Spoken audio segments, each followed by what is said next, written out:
नमस्कार। आज के इस शानदार और बिल्कुल टू द पॉइंट एक्सप्लेनर में आपका बहुत बहुत स्वागत है। आज हम 15 मई 2026 के सबसे महत्वपूर्ण करंट अफेयर्स की गहराई में उतरने वाले हैं। हमारा फोकस हमेशा की तरह एकदम सटीक रहेगा, यानी हम सिर्फ उन बातों पर चर्चा करेंगे जो परीक्षा के दृष्टिकोण से सच में मायने रखते हैं। तो चलिए बिना किसी देरी के शुरू करते हैं। ठीक है, आइए इसमें गोता लगाते हैं। आज के हमारे रोड मैप में कुछ अहम पड़ाव हैं। हम शुरुआत करेंगे राष्ट्रीय और राज्य स्तरीय मामलों से, फिर चलेंगे अर्थव्यवस्था और वित्तीय अपडेट्स की तरफ। उसके बाद वैश्विक समाचार और नियुक्तियां, और फिर खेल, पुरस्कार और साहित्य की बात होगी। आखिर में हमारा सुपरफास्ट पिछले दिन का रिवीजन तो है ही। जानकारियों को इस तरह अलग अलग हिस्सों में बांटकर देखने से चीजें दिमाग में लंबे समय तक एकदम सेट रहती हैं। तो चलिए सीधे अपने पहले सेक्शन की ओर बढ़ते हैं, राष्ट्रीय और राज्य स्तरीय मामले, जहां नेतृत्व परिवर्तन और बुनियादी ढांचा माइलस्टोन मुख्य विषय हैं। और यह बिल्कुल सटीक तरह से स्पष्ट करता है कि हाल ही में हुए प्रमुख नेतृत्व परिवर्तन क्या हैं। ये नाम प्रतियोगी परीक्षाओं के लिए हमेशा हॉट टॉपिक होते हैं। इन 5 राज्यों के नए मुख्यमंत्रियों के नाम पर गौर कीजिए। खासतौर पर केरल पर नजर डालिए, क्योंकि वीडी सतीशन वहां के 13वें मुख्यमंत्री के रूप में शपथ ले रहे हैं। और हाँ, एक और दिलचस्प बात, केरल का नया आधिकारिक नाम अब केरलम हो गया है। इसके अलावा असम में हेमंत बिस्वा शर्मा, पश्चिम बंगाल में सुवेंदु अधिकारी, बिहार में सम्राट चौधरी और तमिलनाडु में सी जोसेफ विजय भी इस सूची में शामिल हैं। इन्हें अच्छे से याद कर लीजिए। राजनीति से आगे बढ़ते हुए अब जरा इंफ्रास्ट्रक्चर की बात करते हैं। भारत के पहले 2 multi lane free flow barrier मुक्त टोल सिस्टम्स को देखें तो पहला सिस्टम गुजरात के सूरत भरूच सेक्शन में 1 मई 2026 को शुरू हुआ था, और अब ठीक इसी तर्ज पर देश का दूसरा ऐसा सिस्टम दिल्ली के मुंडका बक्करवाला टोल प्लाजा पर आ गया है, जिसका उद्घाटन केंद्रीय मंत्री नितिन गडकरी जी ने किया। मतलब अब बिना रुके टोल पार करने की ये तकनीक यातायात को सच में एक अलग ही लेवल पर ले जाने वाली है। पर्यावरण और प्रदूषण आज के समय की सबसे बड़ी चुनौतियां हैं, है ना?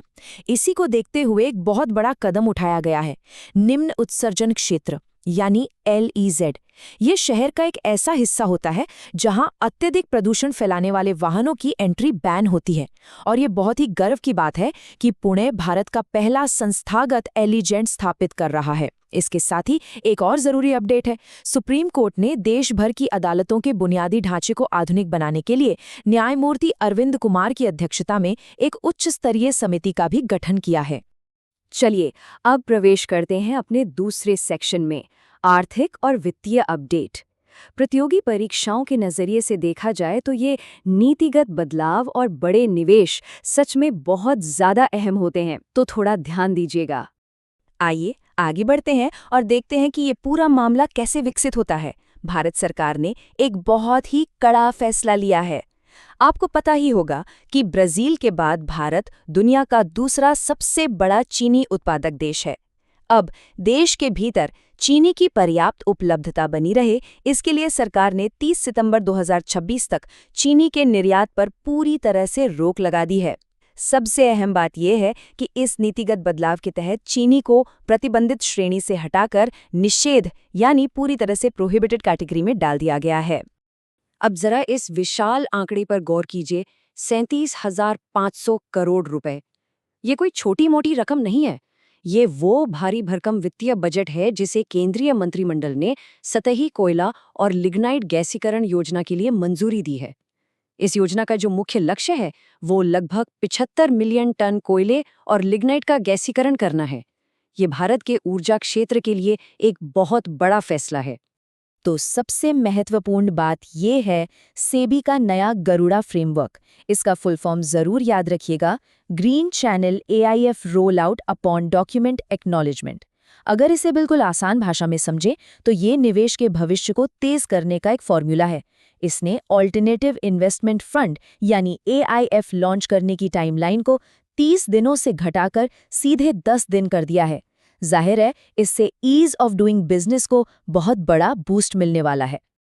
अब अपनी राष्ट्रीय सीमाओं से थोड़ा बाहर निकलते हैं और आते हैं तीसरे सेक्शन पर, वैश्विक समाचार और नियुक्तियां।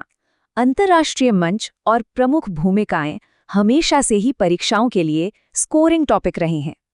अब इन नियुक्तियों के बारे में जो सबसे दिलचस्प बात है वो ये है कि दुनिया भर की इन अलग-अलग और अहम नियुक्तियों को एक साथ समझना काफी आसान हो जाता है। सबसे बड़ा बदलाव देखिए, Kevin wash US federal reserve के नए गवर्नर बने हैं और वो जेरोम पावेल की जगह ले रहे हैं। इसके अलावा ओमान में भारत के नए राजदूत प्रशांत पी से नियुक्त हुए हैं। बीबीसी में महानिदेशक के रूप में मैट ब्रिटेन, इंटरपोल के अध्यक्ष के रूप में लुकास फिलिप और अंतर्राष्ट्रीय ओलंपिक समिति के उपाध्यक्ष पद पर जुआन एंटोनियो समरांज का नाम भी शामिल है। इन्हें अपनी मेमोरी में एकदम फिट कर लीजिए। अंतर्राष्ट्रीय बैठकों के मोर्चे पर एक बड़ी खबर है। भारत ने मुंबई में किम्बरले प्रोसेस की अंतर सत्रीय बैठक 2026 की मेजबानी की है। आपको बता दें कि ये इतिहास में तीसरी बार है जब भारत इस वैश्विक मंच का अध्यक्ष बना है। इस प्रोसेस का मुख्य काम कच्चे हीरों के अवैध व्यापार पर लगाम लगाना है और इसकी जो 3 C's थीम है, क्रेडिबिलिटी, कंप्लायंस और कंज्यूमर कॉन्फिडेंस, वो अपने आप में इसके मकसद को पूरी तरह से साफ कर देती है। चलिए अब थोड़ा सा गियर बदलते हैं और खेल, पुरस्कार और साहित्य की इस शानदार दुनिया में एंट्री करते हैं, जहां हम कुछ ऐतिहासिक उपलब्धियों की बात करेंगे। ये 2 बिल्कुल अलग-अलग फील्ड्स की लेकिन बहुत ही धांसू खबरें हैं। एक तरफ भारत ने पूरे 44 सालों के एक बहुत लंबे इंतजार के बाद गुजरात के गांधीनगर में एशियाई भारोत्तोलन चैंपियनशिप की सफलतापूर्वक मेजबानी की है। ये भारतीय खेलों के लिए एक बड़ी और ऐतिहासिक वापसी है।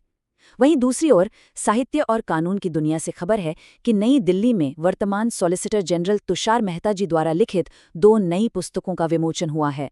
दोनों ही घटनाएं अपने अपने क्षेत्र में बहुत मायने रखती हैं। अवार्ड्स की दुनिया पर नजर डालें तो बाफ्टा टीवी अवार्ड्स 2026 के विनर्स सामने आ चुके हैं। कोड ऑफ साइलेंस ने सर्वश्रेष्ठ ड्रामा सीरीज का शानदार खिताब जीता है। वहीं स्टीफन ग्राहम को बेस्ट एक्टर और नरगिस रशीदी को बेस्ट एक्ट्रेस के लिए चुना गया है। इसी के साथ एक और बेहद जरूरी पॉइंट नोट कर लीजिए, 15 मई को अंतर्राष्ट्रीय परिवार दिवस मनाया जाता है। इस बार इसकी थीम परिवार, असमानताएं और बाल कल्याण रखी गई है। इसे याद रखना बहुत जरूरी है। और अब समय आ गया है हमारे आज के आखिरी और सबसे तेज सेक्शन का, हाई स्पीड रिवीजन। कल की पढ़ी हुई चीजों को जब हम इस तरह तेजी से दोहराते हैं तो वो दिमाग में बिल्कुल पक्की हो जाती हैं। तो अपनी सीट बेल्ट बांध लीजिए। चलिए फटाफट देखते हैं। कृषि और स्वास्थ्य के ट्रांसफॉर्मेशन के लिए सरकार का सेहत मिशन आ गया है। फुटबॉल में एफसी बार्सिलोना ने रियल मैड्रिड को हराकर ला लीगा 2025-26 अपने नाम कर लिया है। पश्चिम बंगाल में महिलाओं के लिए 3,000 रुपए महीने की अन्नपूर्णा भंडार योजना शुरू हुई है। डॉक्टर अशोक कुमार पांडा सेल के नए सीएमडी बन गए हैं। जस्टिस सूर्यकांत जी ने अदालतों के लिए 1 केस 1 डेटा और सुसहायक एआई लॉन्च किया है। और एक बहुत ही बड़ा बदलाव, 1 जुलाई 2026 से मनरेगा की जगह अब ग्राम जी योजना लागू होगी। बिना रुके आगे बढ़ते हैं। आईआईटी बॉम्बे में देश की पहली इंटीग्रेटेड कार्बन कैप्चर लैब खुली है। एनसीआरबी रिपोर्ट के मुताबिक संज्ञेय अपराधों के मामले में दिल्ली नंबर 1 पर है।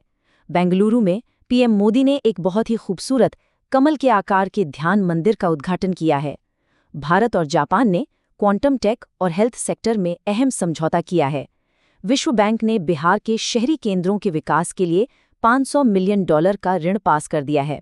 और अंत में भारतीय महिला रिकर्व टीम ने तीरंदाजी विश्व कप में शानदार स्वर्ण पदक जीतकर देश का नाम रोशन किया है। और इसी के साथ आपके लिए एक छोटा सा रिकॉल चैलेंज। ये 3 सवाल सीधे आज की चर्चा से लिए गए हैं। पहला, 2026 की किम्बरले प्रोसेस बैठक की मेजबानी किस शहर ने की? दूसरा, 30 सितंबर 2026 तक किस चीज़ के निर्यात पर पूरी तरह से बैन लगा दिया गया है? और तीसरा, 44 सालों के लंबे अंतराल के बाद किस देश ने एशियाई भारोत्तोलन चैंपियनशिप की मेजबानी की? अपने जवाब नीचे कमेंट्स में ज़रूर बताइएगा। आज के इस बेहतरीन एक्सप्लेनर का हिस्सा बनने के लिए आपका बहुत बहुत शुक्रिया। चलते चलते बस एक सवाल छोड़कर जा रहा हूँ। आज हमने जिन नई नीतियों और अंतर्राष्ट्रीय नियुक्तियों की बात की, वो आने वाले समय में वैश्विक मंच पर क्या नया और बड़ा बदलाव लेकर आएंगी? इस पर विचार जरूर कीजिएगा। पढ़ते रहिए, सीखते रहिए और आगे बढ़ते रहिए।